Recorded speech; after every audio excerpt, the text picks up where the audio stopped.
дуруд шунавандаҳои гиромӣ, силсила гуфторҳои хониши бадиӣ.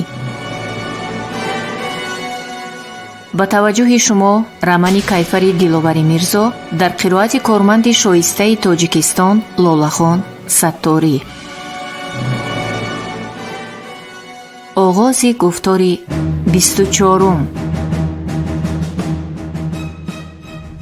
ба муҳоҷирони кишоварзӣ имтиёзҳои зиёд дода мешуд то ин ки мардум ихтиёрӣ ба ҷойҳои нави истиқомат кӯчида оянд. кӯчонидани муҳоҷирони нав аз навоҳии ғарм, қалъаи хум, балҷувон, ховаринг, уротеппа, ҳоид, хуҷанд, кӯлоб, конибодом, ашт, яъне аз ноҳияҳое ки нуфузи аҳолӣ зич буд, ихтиёран даъват карда шуд. рафти иҷрои нақшаи муҳоҷиратро бевосита раиси кумитаи иҷроияи марказии Тоҷикистон, сарвари Тоҷикистон Нусратулло Мақсум таҳти назорати қатъӣ гирифта буд. моҳи марзи соли 1931 аз ноҳияҳои ғарму ҳоид, ҷиргатвалу тавилдараи округи ғарм 500 хоҷагӣ, аз ноҳияи уротеппа 143 хоҷагӣ ба водии вахш кӯчонда шуд. дар байни ноҳияҳо ғарм дар ҷойи аввал меистод. аз ин ноҳия 210 хоҷагии деҳқонон ихтиёрӣ ба водии вахш рафтанд. аз хориҷи кишвар, аз вилояти Фарғона, ҷумҳурии Ӯзбекистон ҳамон сол 968 хоҷагии муҳоҷирони меҳнатӣ дар Қубодиён маскун гардиданд. соли 1931 дар маҷмӯъ 12194 хоҷагӣ дар водии вахш аз ҳисоби муҳоҷирони меҳнатӣ муқим гардиданд. дар анҷоми панҷсолаи якум миқдори заминҳои кишт дар ҷумҳурӣ ба 801,000 гектар расид. соли 1932 дар ҷумҳурӣ 506,000 сентр пахта истеҳсол ва ҷамъоварӣ карда шуд. акнун дар водии вахш аз ҳисоби муҳоҷирони кишоварзӣ 13822 хоҷагӣ зиндагӣ ва кор мекарданд. сохтмони мактабу дармонгоҳҳо, чойхонаву фароғатгоҳҳо, номвохонаву ошхонаҳо, муассисаҳои фарҳангӣ дар водии вахш авҷ гирифт. раҳбарияти ҷумҳурӣ барои боз ҳам беҳтару хубтар фароҳам овардани шароит барои сокинони ин водии навобод тамоми чораҳои заруриро меандешид. нусратулло Мақсум аз дигаргуниҳои давлати навободи тоҷикон меболид. ӯ бовар дошт ки баъди чанд соли дигар ҷумҳурии тоҷикон дар қатори дигар ҷумҳуриҳои бародар рушду нумӯ мекунад ва халқи азизаш орому осуда барои сохтмони як ҷомеаи дар ҳақиқат халқӣ ва камбағалпарвар саҳм хоҳад гузошт. ҳеҷ гумон намекард ки рӯзе болои сараш абри идбор соя меафканад ва ҳаммаслаконаш қасд ба ҷони вай хоҳанд кард. онҳое ки солиёни дароз дар сангарҳоидаҳшатнок паҳлӯ ба паҳлӯ ҷангиданд ва дар сангарҳои созандагӣ бедорхобиҳо кашиданд, душмани ҷони якдигар мешаванд. аммо чӣ илоҷ? сад дод зи дасти фалаки бозингар. рушду нумӯи босуръати давлати болшавикон аз як тараф боиси ҳайрати ҷаҳониён шуда бошад, аз ҷониби дигар олами сармоя дар симои ин давлат рақиби тавонои худро меёфт. маълум буд ки ба тадриҷ пайравони болшавикон дар рӯи замин меафзояд ва билохира боиси пайдо шудани давлатҳои наве мегардад ки роҳбаронашон аз болшавикони рус пайравӣ хоҳанд кард. ҳамин буд ки мубориза ба муқобили давлати шӯроҳо беш аз пеш авҷ гирифт.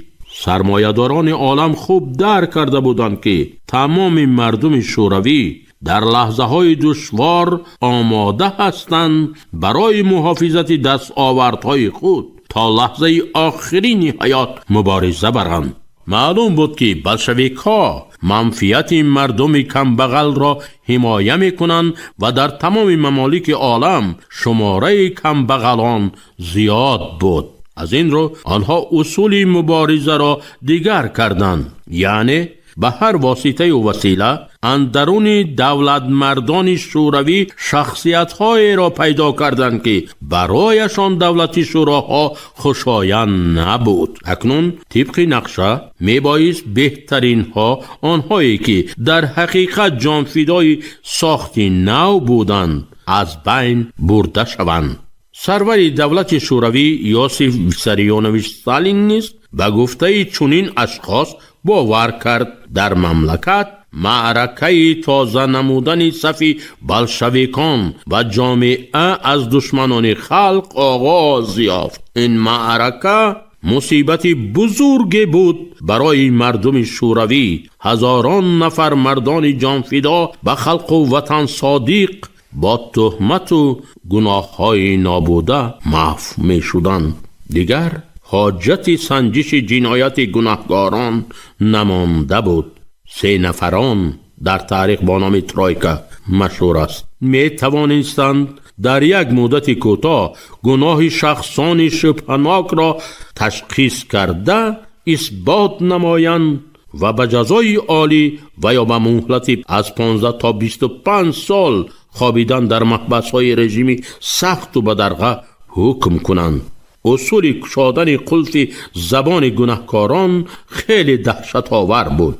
ناخن دست و پایهایشان را کشیده می گرفتند، دندانها را می کندند، با تیغ بدن شخص شبهناک را می بریدند. آنها را هفته ها گرسنه و تشنه در خانه های تاریک و سر محکم می کردند. بالاخره ایشان از زندگی بیزار می شدند و به خاطر رهایی یافتن از عذاب و شکنجه همه گونه گناه را به گردن می گرفتند. هنوز ماه سال 1933 رئیس کمیته اجرایی مرکزی جماهیر شوروی سوسیالیستی تاجیکستان نصرت الله مقسوم در پلینوم کمیته مرکزی حزب کمونیست تاجیکستان درباره به حبس گرفتن شخصیت‌های نمایان، افرادی که سریع وقت از مخالفین ساخت نو جدا شده بودند و برای مستحکم نمودن حکومت شوروی فداکارانه مهنت می‌کردند اعتراض کرده بود. وی گشته و برگشته تاکید میکرد که ما باید پیش از همه دقت خود را به حل آن مسئله روانه نماییم که آدمان بیگناه قربان نشوند یا به حبس گرفتار نگردند. وی از جمله برای درستی اندیشه هایش چند مثال هم آورد، اما نمایندگان AGPU دیگر به راهبران تهجایی باور نداشتند و از هر حرفی مردان وطن دوست و ملت پرست که خلق برایشان عزیز بود و خاکدان بابایی مقدس معنی کج می گرفتند. AGPU در این دوره خیلی فعال بود. آن به یک دستگاه بزرگ جزادهی تبدیل یافته بود. دیگر تمام سیاستمداران کشور از این تشکیلات می ترسیدند.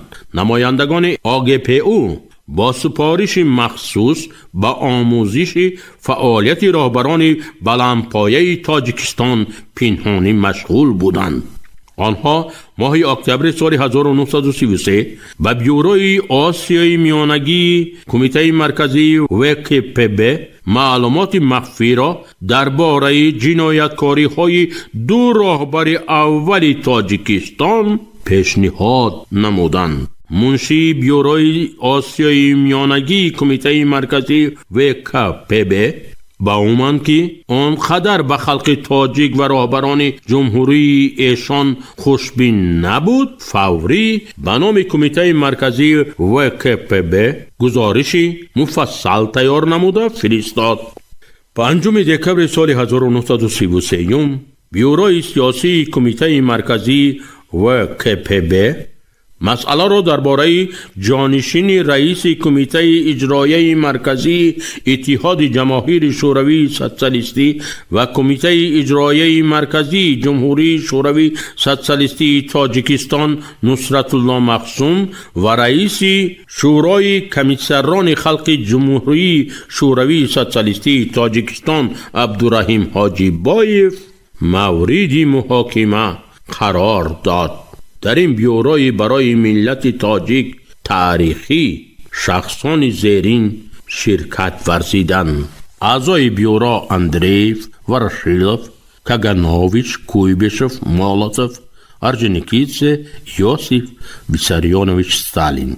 اعضای کمیته مرکزی وکپب: بادایف، باومن، وریسکی، گمرنیک، ریکوف، تومسکی و چند تن از مسئولین دیگر. ابتدا باومن سخن گفت. وی با یک حس بدبینی و نفرت و عداوت میخواست پیش راهبران اول حکومت شوروی دو راهبر جانفدای تاجیک را سیاه کند. بعد برای تقویت فکری او منشی اولی کمیته مرکزی حزب کمونیست تاجیکستان گوسینوف تا حد قدرت و توانایی از خطاکاری و اشتباه‌های آنها به اعضایان گفته داد و اشتراکچیان جلسه بیورو گزارش داد. بالاخره نماینده کامل حقوق AGPO در آسیای میانه پلیر درباره تشکیل کنندگان تشکیلات‌های مخفی ضد شوروی و ملتگرایان آنقدر دلیل و برهان پیشنهاد کرد که سامعان حساب را گم کردند. این گروه 3 نفره میخواستند یوسیف ویساریونوویچ استالین را باور کنانند که در حقیقت راهبران اول جمهوری تاجیکستان دشمنان ساخت شوروی بوده زودتر به محبس افکندنشان به منفیت بلشویکان و عامه وسیع مهنتکشان می باشد. اما یوسیف ویساریونوویچ استالین سپارش داد که مسئله بار دیگر همه طرفه آموخته شود. بعد محاکمه مسئله مذکور کمیته مرکزی وکپب تصویب نامه قبول نمود که در آن تأکید کرده شد مواد موجوده برای گناهگار کردن رفیقان مخزوم و حاجیبایف که در تشکیلات ضد انقلابی در تاجیکستان علیه حاکمیت شوروی اشتراک کرده باشند اساس شده نمیتواند. کمیته مرکزی وکپب درست قرار می حسابد که رفیقان مخزوم و حاجیبایف در کار خود در بسیار حالتها سیاست حزب و دولت شوروی را به حیات تطبیق نکردند. درباره بهبود بخشیدن احوال دهقانان کمبغل و میانه حال غمخواری نکردند. با عنصرهای کولک سابق املاکداران امیر بخارا در ارتباط بودند. کمیته مرکزی وکپب درست قرار می حسابد که رفیقان مخزوم و حاجیبایف در کار خود در بسیار حالتها سیاست حزب و دولت شوروی را به حیات تطبیق نکردند. درباره بهبود بخشیدن احوال دهقانان کمبغل و میانه حال غمخواری نکردند. با عنصرهای کولک سابق عملداران امیر بخارا در ارتباط بودند.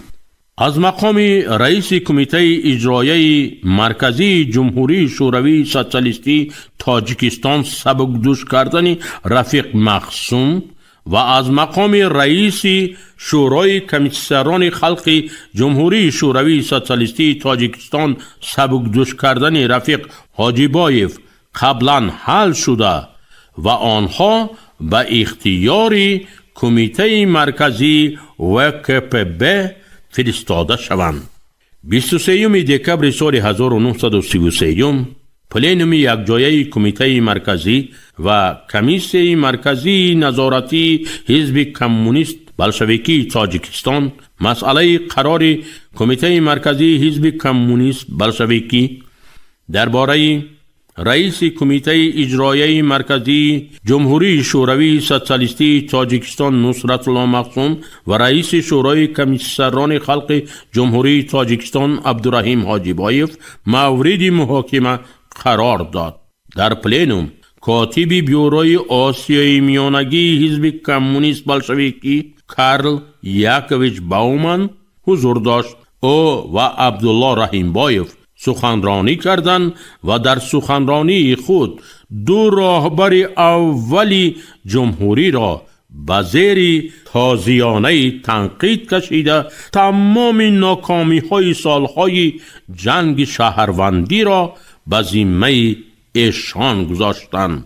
باومن سیاست مهاجرت مهنتی را یکی از خطاهای کلانترین نصرت الله مقسوم قلمداد کرد. باید با نفرت و غضب صدا بلند کرد باومن. راهبران جمهوری برای به استفاده دادن زمین‌های بیکار خوابیده دهقانان کمبغل ناحیه‌های کمزمین شمال تاجیکستان و وادی فرغانه را مهاجر می‌نمودند. برعکس قوه اساسی را به مهاجر کردن دهقانان کوهستان جنوب و مرکزی تاجیکستان صرف کردند. باومن همراه عبدالله رحیمبایف پیش از همه کوشش می‌کردند که برای از غرم و درواز و نواحی بلندکوه کلاب مهاجر نمودن مردم طلبگار به وادی وخش نصرت الله مقسوم را به محل بازی و قوم پرستی گناهگار کنند. اما کسی نگفت که ناحیه های جنوب و مرکزی تاجیکستان خاصه وادی قراتگین، طویل دره، قلعه خوم از همه کمتر زمین کارم داشتند. در این نواحی نفوس اهالی زیاد است. از طرف دیگر این ناحیه ها به موضع های نو پختکار حصار، کلاب و وخش نزدیکتر بوده مهاجر کنانی کم خراجات بود. همچنین به دوش ایشان گناهی رعایت نکردن پرینسیپ های اینترناسیونالیسم، احترام نکردن و فشار آوردن بر روزها بار کرده شد و به پیشانه دو مرد فدایی، دو شخصیتی که تمام هستیشان وقف آبادی کشور و انکشاف سیاست بلشویکان بود، تمغه ملتچیان برجوازی زده شد. عبدالله رحیمبایف همان مردی که به خاطر منصب از تاجیک بودنش عار کرده بود در پلنوم به جای حاجیبایف به منصب رئیس شورای کمیسران خلق جمهوری شوروی سوسیالیستی تاجیکستان توصیه داده شد و بالاخره بعد چند سال دیگر عبدالله رحیمبایف نیز دنبال آن فرزندان برومند که جان و تن، عقل و ذکاوت، استعداد و دانش خود را فدای ملت و دولت خویش کرده بودند و عنوان دشمن خلق سزاوار دانسته شد. دو شخص برآمد کننده آنقدر دروغ گفتند که به گفتن راست نمی آید. گفتند که محض با سبب سیاست نادرستی نصرت الله مقسوم و حاجیبایف 10,000 نفر ساکنان بخارای شرقی سالهای 20-21 به مملکت به ما همجوار افغانستان فرار نمودند. اما کسی جرأت نکرد که این دروغ محض را فاش کند. بگوید که سالهای 1920-21 این دو فدایی ملت در مقامهای بلندی دولتی کار نمی کردند و آواز حل کننده نداشتند. هر کس در غم جان خود بود آن زمان. همین طریق دو فرزند فرزانه ملت تاجیک که نیت داشتند در آینده نزدیک شهرهای از دست داده تاجیکان را به صاحبان اصلی برگردانند و برای آبادی دولت نوبنیاد تاجیکان تمام تجربه و دانش اندوخته‌شان را صرف نمایند، از سر قدرت دور کرده شدند.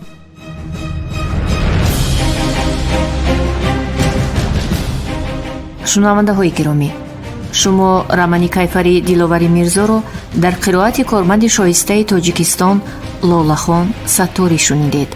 муҳаррир обиҷон саидзода, коргардон ануша хуҷамова. ин гуфтор соли 2024 сабт шудааст.